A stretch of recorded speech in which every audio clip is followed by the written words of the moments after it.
आज का बाइबल वचन। क्या आप एक कोढ़ी है और उसने नरक में आंखें उठाकर दुख में पड़ा हुआ देखा और अब्राहम को दूर और लाजर को उसकी गोद में बैठा हुआ देखा।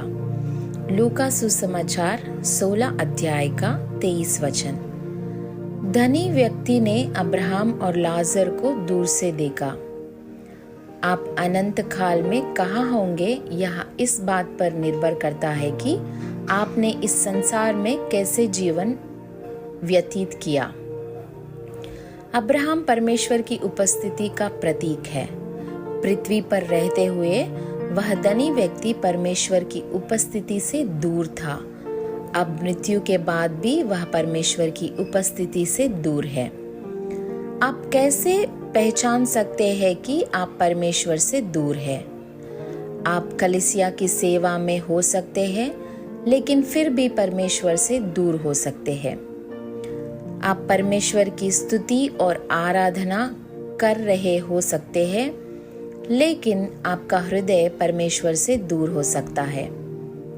यदि आपको परमेश्वर की उपस्थिति का अनुभव नहीं होता, तो इसका अर्थ है कि आप परमेश्वर से दूर हैं। अनंत काल में आप परमेश्वर के उतने ही निकट होंगे जितने आप आज उसके निकट हैं। पुराने नियम के समय में कोढ़ियों को शिविर के बाहर रखा जाता था।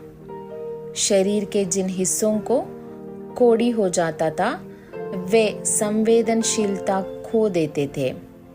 आप एक बड़ी सुई लेकर उसे उस भाग में चुभा सकते हैं, लेकिन कोढ़ी को कोई दर्द नहीं होगा। इसी प्रकार उपदेशक आपके सामने अपना जीवन उंडेलते हुए प्रचार कर रहे होंगे, लेकिन आपको कुछ महसूस नहीं होता।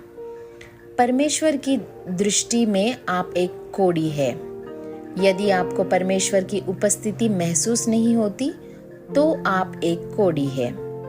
लेकिन परमेश्वर की सामर्थ और अनुग्रह उस कोढ़ी को चंगा कर सकता है।